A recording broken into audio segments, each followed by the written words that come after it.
a caliper, there's the new one, I'm going to replace the defective caliper, should slide out on the pins nice and easy like this. What happens is when these pins get seized up, when there's no grease left in under the boots, they'll stop in place so that when you hit the brakes, it may contract partially but not then release.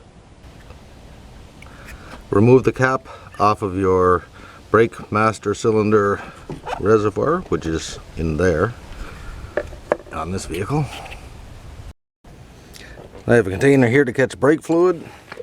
I've already loosened off the bolt for the brake flex hose.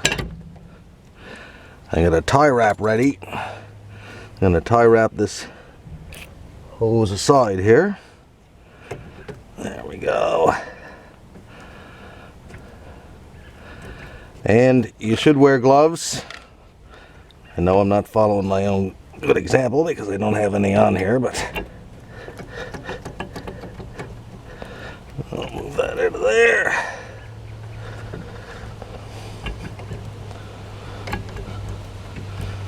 Gonna move her back and forth, a little bit stubborn. There we go. You can see all the brake fluid coming out of the caliper there. And I'll put a tie wrap on this. Put it up above. Caliper mounting bolts, one up top and one on the bottom. As I say, oh, you gotta be careful because we're looking at these from behind the vehicle. So counterclockwise is always loosening off. Anyway, the other bolt's down here. I'm gonna remove the two of those. Once you have those caliper mounting bolts off, you can take your caliper aside like this, and we're going to remove the emergency brake cable. See that pivots like so. Push it up like that. So remove this spring. So what I did was I took my wrench and put it on there to spin that lever back, and our emergency brake cable popped out there. There it is.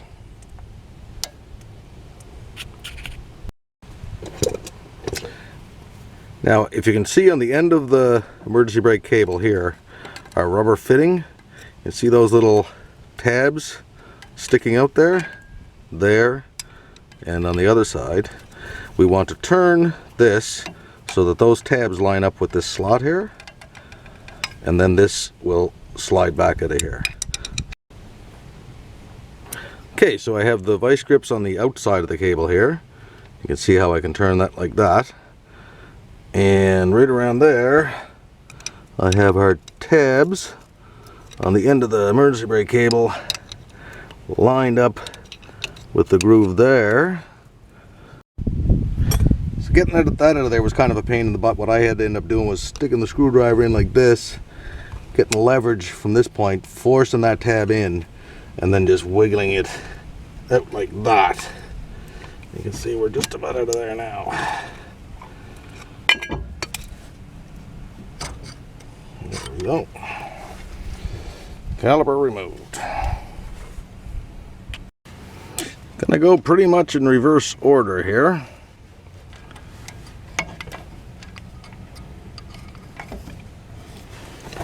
This time we gotta line the tabs up that way. Get those vice grips off of there. And then spin it so that, hoping you can see this, so that our tabs are pointing out. I'm looking for my screwdriver. We're gonna bend those tabs out a little bit. Just one moment here. That. You see what I mean there? I'm gonna pull that one out a bit. Actually turn it around. Find that other one and bend it out a bit. Get that out and then spin it so that our cable can't release from there with our tabs out.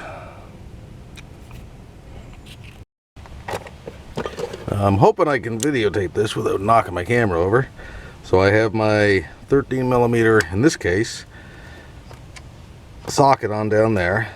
I'm going to spin that up, and then I'm going to pop the cable on here.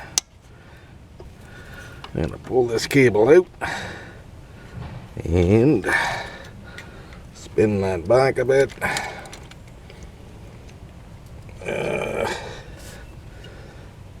I think I'm going to have to get myself into a more strategic spot.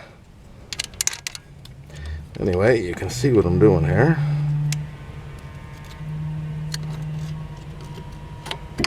I may take that spring off too. Well, there we go. Alright. Got that in place. Your new caliper should have spring clips for the brake pads to ride in.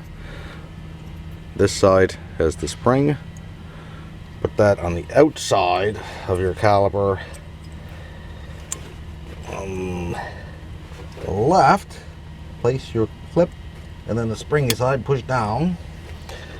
And now on the inboard pad, this being the inboard, like facing towards the inside of the vehicle, you want it the other way. Spring clip over there.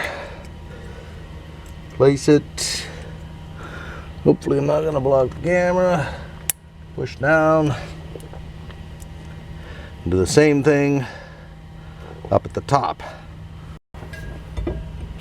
And here it is with the spring clips inserted.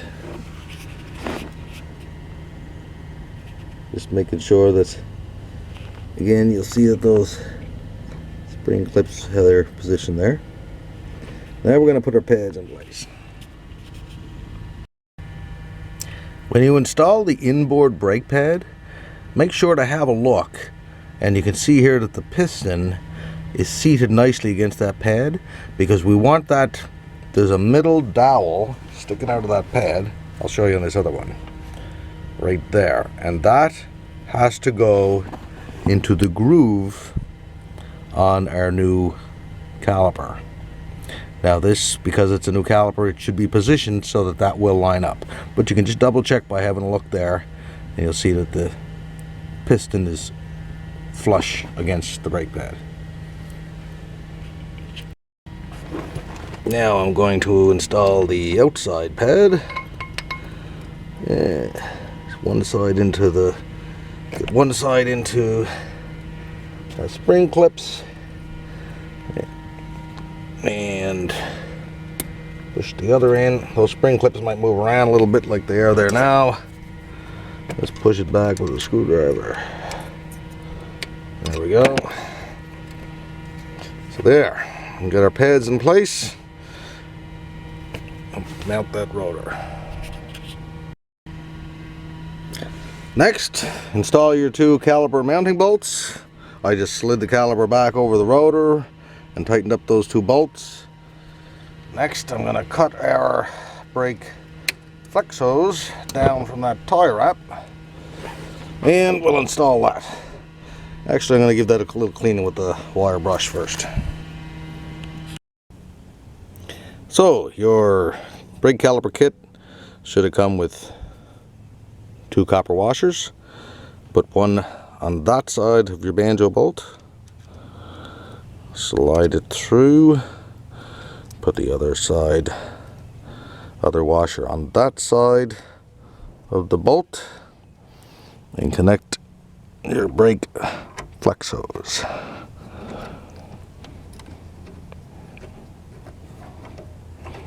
There's a flat part, and it'll just fit nicely onto the caliper.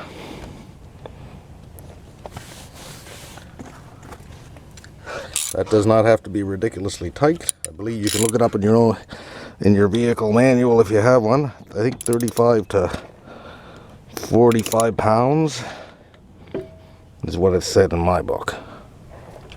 We'll see what that does. Clean that up so we can see if we got any leaks. Now top off the brake fluid in the master cylinder to full. As we bleed the brakes, we're going to have to keep going back and make sure that this level on your master cylinder reservoir does not go below minimum, because if it does, you might end up having to bleed all of the brakes.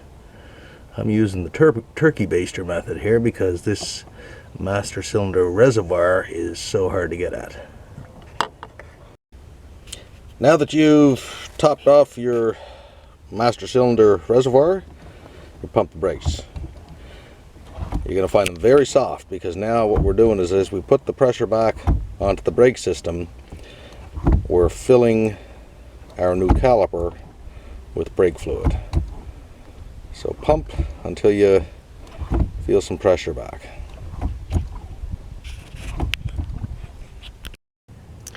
So after we pump the brakes, we come back, everything looks dry. We'll keep that sequence going, and as I said, keep checking the fluid in the master cylinder, and then we're going to bleed the brakes through our bleeder valve here using the one-person method, because I don't have somebody handy to pump the brakes for me. As far as the replacement of the caliper goes, we are pretty much done this job, except for the bleeding of the brakes. So if you know how to do that, go ahead. If you're not sure, or if you don't know how to bleed the brakes by yourself, then you can stick around for the rest of this video, which is what I'm going to do now.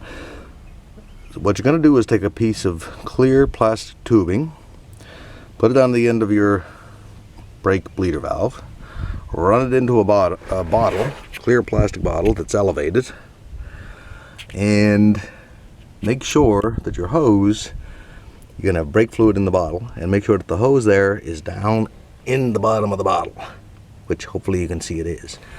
This hose is 1/4 inch outside diameter by 0.017 of an inch inside diameter. Fits quite nicely over my bleeder valve there. Now what I'm going to do is crack that bleeder valve, just making sure that my hose stays on there, which it is, just until some brake fluid starts to come out.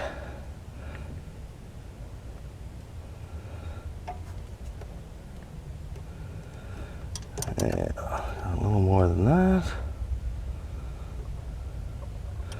I think you might have seen that actually there might have been some bubbling in the bottle there. Anyway, should see a bit of fluid come out. I don't want to loosen that bleeder valve off too much. Now I'm going to go pump the brakes, and you should see fluid start to come in here. And what we're going to want to do is keep pumping the brakes and topping off the fluid in the master cylinder, as I mentioned before, so it doesn't go too low. And we should see fluid and air. And once there's no air in it, we're good.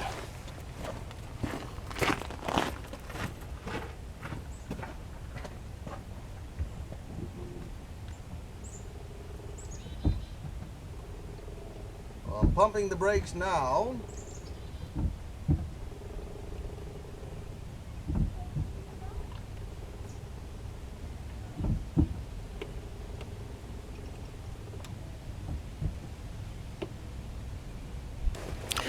So you watched it, but I didn't, because I was pumping the brakes. That looks pretty much like clear fluid. That's the process. I'm going to keep doing that, topping off the master cylinder. I'm going to do it a couple more times, and once there's nothing but fluid in the line, which pretty much looks like there is now, your brakes are bled, and then you just tighten that bleeder valve back up. It's always a good idea too to do a quick test of your emergency brake. Obviously you're going to test that later on, but I've operated the emergency brake inside the vehicle. See, I can't spin the rotor. I'm going to release it.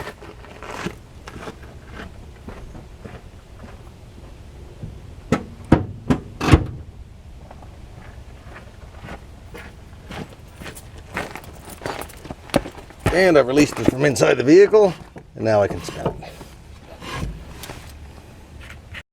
And I've replaced the caliper with the seized slider pin.